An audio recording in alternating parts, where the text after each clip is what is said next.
Representation in the media through Sister Sister. There are more than 7,500 episodes and 500 films on Disney+.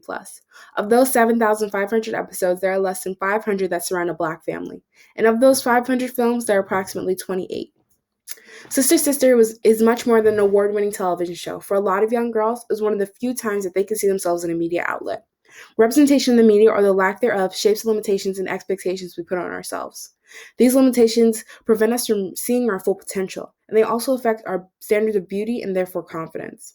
Sister Sister wasn't full of the stereotypes that are insulting and untrue, which is why so many girls, including me, watched this show even though it was released nearly a decade before I was born. Sister Sister was on air from 1994 to 1999. It was about a set of twins who were separated at birth by an adoption agency. When they find each other in a shopping mall, their lives change forever. This series follows their wacky adventures and journey as sisters. Why representation matters. The lack of representation perpetuates stereotypes that are harmful to society. It feeds into discriminatory bias. When you're put into a box, you constantly have to go the extra mile for people to see your real personality instead of the stereotypes that they expect to see. The impact of representation on confidence. Growing up, the beauty standards that I saw were fair skin, brunette hair, light eyes were seen as more desirable, but there were girls on TV that did have brown eyes, and they were all very thin. When you grow up never being able to see yourself and the people you idolize, you begin to wonder why. It would be 8 years, yes, 8 years, before another show surrounding a Black family aired on Disney Channel. And by Black family, I don't mean just a few main characters that might have been related, like one or two. I mean a whole family. So in that time, I had to find some representation on my own, and I found Sister Sister. Quotes from friends. It's hard to call yourself beautiful when the people who don't look like you are considered the image of beauty. So it begins to look like everyone is beautiful but you. Jada. Oftentimes, the lack of representation made me feel as though I wasn't pretty enough to be used as the example of beauty. Kiana. The lack of representation has affected my standards of beauty because whenever I open Instagram, everyone looks different than I do. It makes me feel like I'm not good enough as a woman. Kayla. I've gotten so used to seeing white people on screen that I'm surprised when there even is someone who looks like me or any person of color, which is very, very sad. I also want to add an experience I've had with my sister. When she was younger, she would cry about not having straight hair like the girls on TV. My mom would have to explain why her hair is different and completely fine and natural the way it is. Ariella. What makes Sister Sister special? Tia and Tamara were normal girls. What do I mean by normal?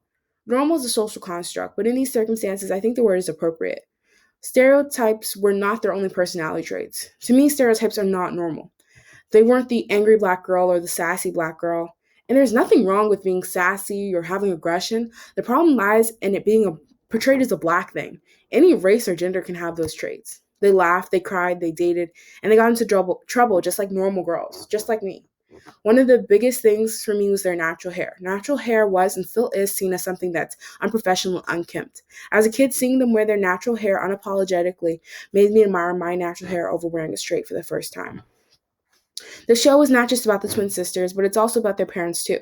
Black men are often portrayed as scary and dangerous who are always involved in some sort of illegal activity, and they're also portrayed as absent fathers. Ray Campbell helped to fight these stereotypes. He was a business owner, a present father, and he helped to build a great life for himself and his family.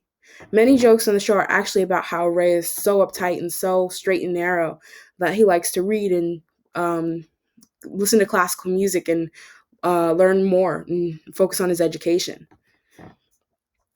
Lisa was passionate, funny, strong, and independent. She was an entrepreneur and built her fashion business. She was a great example of a strong woman. She adopted Tia knowing how hard it would be to be a single mother. She never let anything get in her way. She supported herself and her daughter as a seamstress before starting her own business. She never limited herself or let a man dictate her life. Different types of representation. Due to time constraints, I could only focus on race, particularly Black women. But it's important to remember that there needs to be more inclusivity and diversity shown on TV for Black women and all people of color, all genders, non-binary included, people who are disabled, LGBTQIA, all religions, and all shapes and sizes. Each of these groups of people deserve to be shown with different storylines and different personalities. One person, one type of person, one storyline cannot represent an entire community. The lack of representation is a huge problem and it weighs on society. While there has been some progress, we still have a long ways to go. And here are my sources. Thank you for your time. I hope you guys enjoyed my presentation.